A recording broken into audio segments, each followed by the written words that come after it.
Our last review of the day is going to be from the film From the World of John Wick, Ballerina, or just Ballerina there. But they're putting that in there because this is part of the Wickverse. We have a JCU, the JWU actually, the John Wick universe that we have there. There's been 4 movies. We have a TV show, The Continental, which is on Stars. I haven't watched it, but Is Atomic Blonde attached still? No, Atomic Blonde, it's not attached to it, as far as I know. It was initially said it was kind of, sort of, and then they're like, nah. But then, nobody saw it, so... Yeah, that's true. Which is a bummer, but, yeah, I get it. It's kind of a bummer, and it's kind of a bummer because I really like the action design of that movie, but it's whatever. Yeah. So this is another film part of the Wick universe, and they also have the spinoff movie coming out, I think, next year with Donnie Yen, where they're going to do that. So, yeah. So I'm more excited for that.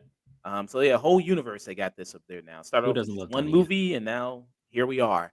And this stars Ana de Armas there, who stars as the ballerina. There, Eve, there's her character name. And if people remember, if people have seen the second John Wick film, that got introduced there, this whole kind of organization there that does these ballerinas, that trains them in fighting, killing, assassinations, everything like that. Yeah, they're the family or the tribe that raised John Wick. Yeah, and John Wick it's in the trailer, so it's not a spoiler. John Wick, Keanu Reeves does make an appearance in this movie. In the John Wick timeline, it takes place before John Wick 4. So this is between 3 and 4. You get a couple scenes from John Wick Chapter 3, but from a different perspective. Yes, so you do have that there. You look right there. You see him, the Baba Yaga. He's right there. The Baba Yaga. You see him in that. So yes, he is in this film there. So he has some scenes in here. And yes, so like I said, this continuation of the franchise, can it continue without Keanu Reeves as John Wick? Are people interested in this world without Keanu Reeves and John Wick? And we see that. I would say that, I still think this is a well-made action film here. I still think that's well done on that level. I think Ana de Armas is convincing in the action scenes, which is one thing you want to be, especially for a woman of the size of Ana de Armas, because she's not a very tall woman there. She's not very physically imposing, and the movie makes a point of that.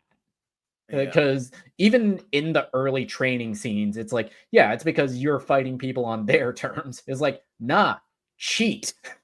Yeah, and bringing up Atomic Blonde, you have like some woman like Charlize Theron, who's a taller woman, so she looks a little bit more physically imposing there, especially in boots or heels. She's like 6 foot plus, so she kind of looks somewhat maybe better there on screen doing action. But I think Ana de Armas does a great job in these action scenes, and it does continue over that brutal nature of the John Wick films there. And what's going on premise wise with this? When Hunter said the Continental is bad, okay, thank you. it's not great. Yeah, we have another revenge story. So when Ana de Armas' character was a little girl, her father was killed in front of her, and then ever since then she was on a mission of revenge to find the men that killed her father there. So, very similar story there with these Wick movies, story of revenge, getting her into the life to hunt down those killers there and getting her into this life. So I think that's good. I think she does a good job in the action scenes. I think those are well done. The story itself, I don't think is as interesting there. They try to bring up these rival tribes there that go on, and then this kind of mystery they try to throw in there. I don't think it's as intriguing as some of the other stuff going on. But you'll never be bored. I'll say that. It does move action scene to action scene to action scene. Once it kind of gets going, it does get going, and it does stay at that pace for quite a while there. But I'm going to pass around and get you guys' thoughts on this. Nick, what are your thoughts on Ballerina? All right, so I'm a big fan of the John Wick movies. I think that without the first John Wick, we wouldn't have gotten this kind of action renaissance that we've gotten in America for the last 11 years since that movie came out. And with Ballerina, it has the big task of trying to live up to a franchise with that kind of prestige. It was like John Wick is like almost like prestige filmmaking for action movies. It's like the like Chaz Stahelski and what David Leitch did with the first movie. They treated it like cinema. They treated it like like they were making something that, you know, could win Oscars. And you can tell that from the filmmaking. It's an incredibly well-made movie outside of all of the action. And this is directed by Len Wiseman, who is the director behind the Underworld series and directed Live Free or Die Hard. And I kind of think the Total Recall remake. And I'd say this is by far, I think, his best directed movie. Mm. Yeah. Just he fits right in with the look and style of this franchise. The movie is shot very well. The action in this, it is up there with some of the best of the John Wick movies. And there is this like element of humor that I think wasn't really present in any of the original Wick movies, that I think makes this stand out among that franchise. Yeah. I mean, you mentioned it's the best in his resume. I mean, it's not hard. Underworld movies. I mean, Yeah. I love the first two Underworld movies, and I think 3 is awesome. That was the Rise of the Lycans, right? The third. Yeah, that was damn it, I was trying to think of a wolf pun. Oh, well, I'll get back to you. That was a woof, or you know, like roots. Okay, gotcha. You tried. All right. Yeah, it's not my best work. Yeah. What about you? That's what you think here, Ballerina. John Wick was so simple, but it was a lightning in a bottle. Not only were it was an action movie that showed all the stunts, which was something we very sparingly saw. Movies like The Raid or Raid 2 or other movies in that ilk, they had done that. But a lot of American cinema just wasn't really doing that. And so it took a stunt choreographer to eventually become a director and his team to go, so we're going to take Keanu Reeves. And Keanu Reeves was a poll that most people were like, huh? Okay. And just the combination of all these different events made that just legendary first movie. It still holds up even now. And it created this mystique and franchise. The second movie wasn't as good as the first, but it wasn't bad either. It still was really good and technically improved in a lot of choreography, and they upped the ante. The third one kind of dragged a bit, but not bad again. And then the fourth one just went for broke and just went all the way and just going as ridiculous as you can and pretty much capping it. It's like, all right, guys, you're pretty much done for now, at least, until you found something else to do. And I think also Keanu Reeves is like, I've been taking this role pretty seriously and doing a lot with this. I kind of want to pull back from being the main star for a while, as he's like to do. And this was their attempt. And I think this movie proves the point of what a lightning in a bottle John Wick was. This doesn't capture that same magic, just unfortunately to say. As best as she does, and Ana de Armas, and she tries. She does a good job. I like the premise. I like the style. The choreography is great, but a lot of it just doesn't come together as much as I would like it to. The motive, as simple as the motive was for Wick was a boogeyman. He was someone to be afraid of. And as the movie progressed, you saw more and more of, this is just a taste of what this guy's capable of. He's just warming up, and he just got more ferocious as time went on. As it got closer to Target. Yeah, and the whole conceit of the Wick movies that we've seen is that's him off the couch. That is him out of his prime. Yes, exactly. This is not prime Wick. This is past prime Wick, and he's doing this amount of damage. The difference here is, and I like the contract with Eve, the character here. She's someone who this is her one and only opportunity. She is in her prime. There is no other. She's at her top of her skill that she's going to get. She has one opportunity to figure this out and try and get revenge. But that comes also with the catalyst of, unfortunately, the premise of the movie, and by being connected to the Continental and various other aspects, it kind of ruins the mystique of the Continental. Mhm. It ruins it even more. There was a mystique to John Wick's world that you Mhm. started questioning of like, well, how does this even function? There's so much assassination in one. How does the world even function? What's going on? And the beauty about Wick was just, it doesn't matter. He doesn't care about it. You, the audience, don't have to worry about it because he doesn't care. He's Mm. not worried about it because he's already part of it. And so you, through his eyes, just care about what he's interested in. And you want to see his journey to completion because you can relate to Wick. You can see where Mhm. John's coming from. And you can see that the mechanizations of this group aren't exactly in the best interest for him either. Mm. And in this, it proves that, but it also unfortunately removes some of the mystique. It's the problem that you have with characters like Wick or storylines like Wolverine in the comics. Mhm. Once you kind of explain Wolverine's backstory, you kind of go, "Oh, that's it, huh?" When him not knowing or only getting glimpses or of just flashes and never fully knowing the truth is like, that's probably for the best. Mhm. You don't really need to know the full story, just enough to wet your whistle and leave it where leave sleeping dogs lie. But with this, you get more involved. You get to know the process. You get to know the training. You get to know what's involved, and it's kind of like, on the one hand, that's interesting, but Mhm. at least with the movie, we were talking with Charlize Theron in Atomic Blonde. She already was trained, and the fight choreography was good as well. But there was a mystique with her character as well. It was just the assignment and the follow through. And I'm not against having a more personal drive for this. Mhm. But I do think it does lose something when that drive's not the problem. It's what it's encompassed around. Mhm.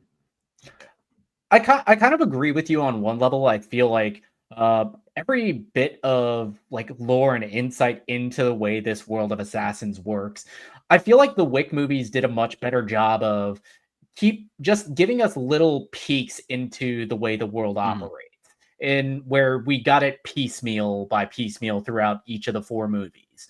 And here we're we're still not seeing the whole picture. We're just seeing it through one organization, which is the Mhm. Ruscaroma, which is run by Angelica Houston. Mhm.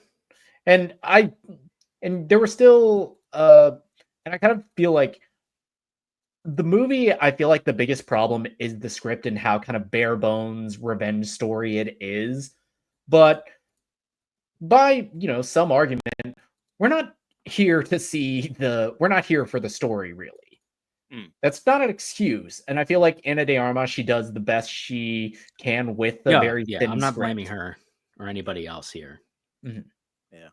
I think, yeah, she does, do, the best she can with the script she's given. And I understand Dust's point about, as far as, it was a peek behind the curtain a little bit, early Wick movies about like the currency and Mhm. Mhm. the rules and the hotel and everything like that of like how this thing, and then once you get to the fourth movie, it's like, okay, this shit is getting crazy and ridiculous. There's homeless assassins and every third person is an assassin. So Now the hobo assassin showed up in the second movie.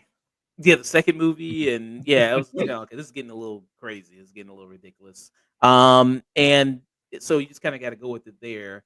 So if anybody says like, "Oh, this is unbelievable that this character can do all this," it's like, well, I mean, at a certain point, I mean, in the fourth movie, John Wick he had titanium bones. Like Oh yeah, he was able that's to the jump out. greatest staircase role of all time. Yeah, like it's like, The funniest staircase tumble of all Yeah, time. like for a franchise, like there's a difference between this and G20. Mm. G20 is trying to be, oh, I'm a former Marine. I picked someone Mhm. up, even though that's proven in that movie to be a lie. She never actually did any service. She just got a lucky picture. She never actually fully served. So she shouldn't have any of the skills that she should even have. And they're trying to realistically, oh, I'm going to fight this 280-pound person and do that. It doesn't work like that. You've set up a premise that is. But in this, it's okay, they get superpowers. We don't see the injections when they happen, but they get superpower injections or a little bit of they get like Russian, they get some kind of Russian or Slavic spiritual injection that makes their bones titanium and they can do a bit crazier because of the training. Mhm. It's like it's like training under the waterfall in Dragon Ball. It's like their Yeah, chi has been extended, so they yeah, can the do Wick, more than the yeah, average human. yeah, the Wick movies operate in kind of the same The rule of logic cool. as the Fast and Furious movies Yeah. do, where yeah, it's all rule of cool. But even in that, they do a good job of not making Ana de Armas invincible during all of No, her she fight takes a lot scenes. of hits, She gets her ass whooped through a lot of the fights that she which has, was even the good. It was ones actually she honestly wins. refreshing to see her getting her butt kicked a lot. And she does come out with a lot of scars. She Mhm. mostly wins by just sheer dumb luck or Or cheating. yeah, exactly, which is, how realistically how a woman her size would beat a lot The of the only people. way, really. Mm, yeah. Yeah. So yeah, I mean, so it succeeds at that. I think if you're looking for another edition, if you're hungry, if you're itching for more Wick, you get Mm. more. You get Joanna Wick. You get Joan Wick. Yeah, and speaking of John Wick, because he does make an extended cameo in this movie. I thought they used him perfectly. Yeah. Because he's like meant to be like the foil, and we see him from the perspective of someone who is his target. And Which is terrified. it's terrifying. It's like go walking into an alley and meeting Michael Myers. Mm. Mm. This is the meme in video games where it's like you walk in the alley and the final boss music. The optional the optional boss music, the secret optional boss. Yeah, it's kind of like in Jedi Survivor. If you play that game, they have a boss fight with Darth Vader, and they give him a health bar. It's like, no, that's not his health bar. That's his patience bar. Yes. Mm. It's a And I am It toying is with you. I am because allowing. it is clear Wick could kill her at any time. He is Yeah. just trying to be nice about it. Yeah, he's a nice sport. It's a He's fair giving sport. her an out. yeah, let me play. So this is a little bit of a clip here from when Mhm. Wick is in the movie. Llega.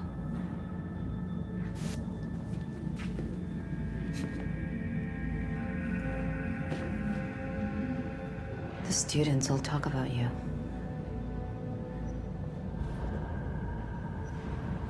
How do I get out of here? The front door is unlocked. No, I mean, how do I start doing what you do?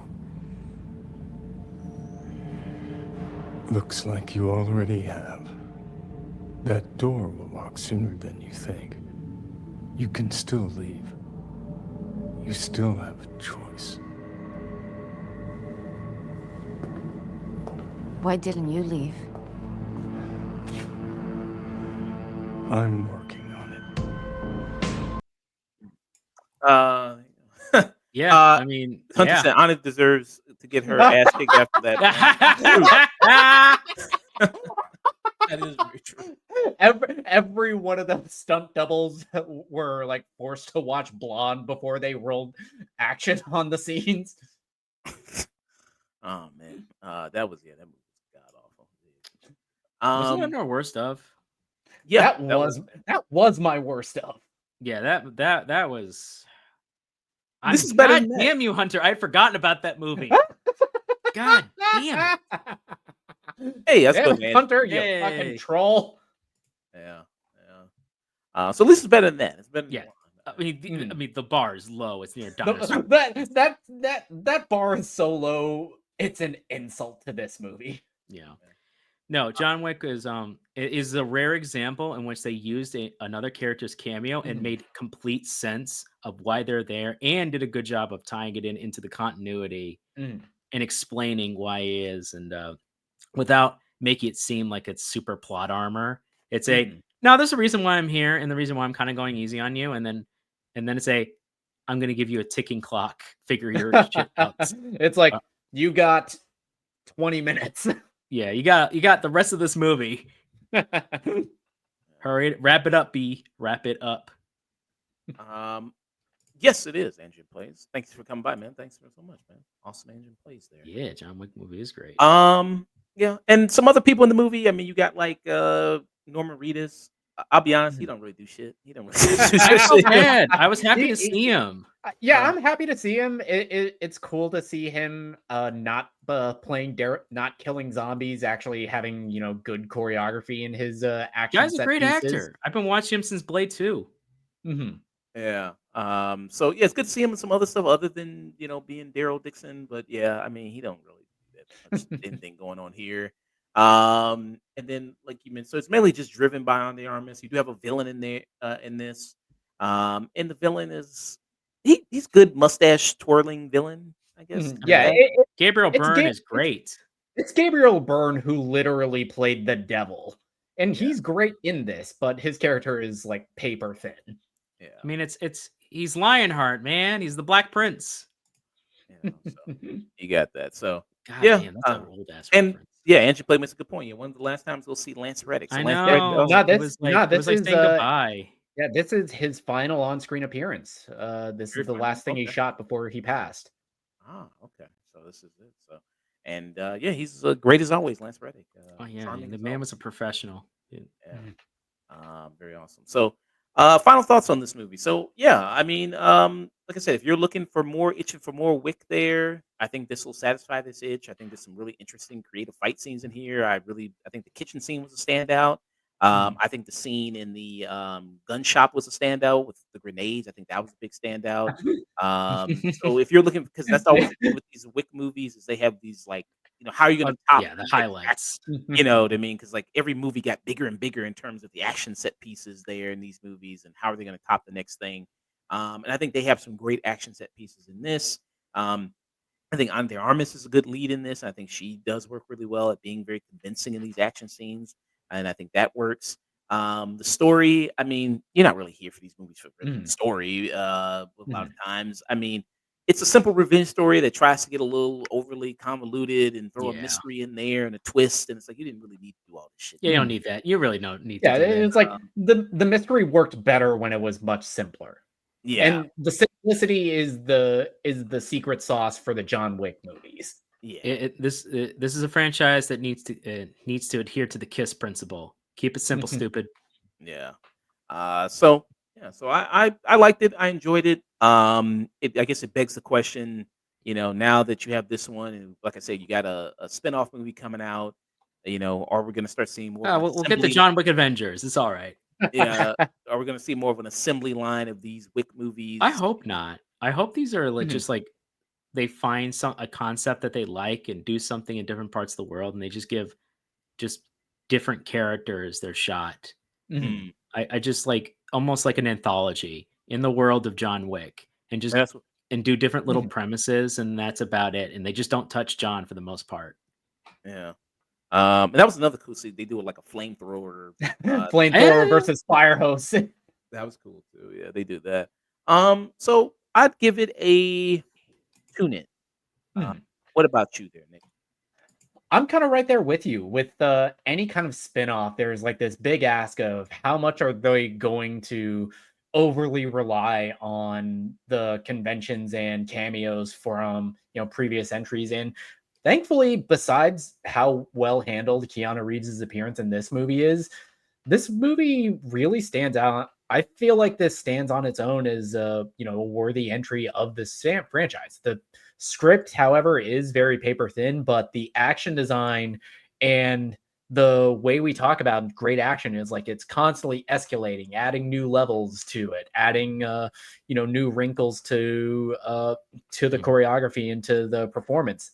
Ana de Armas, I think she's fantastic in this role, given how thin the script is.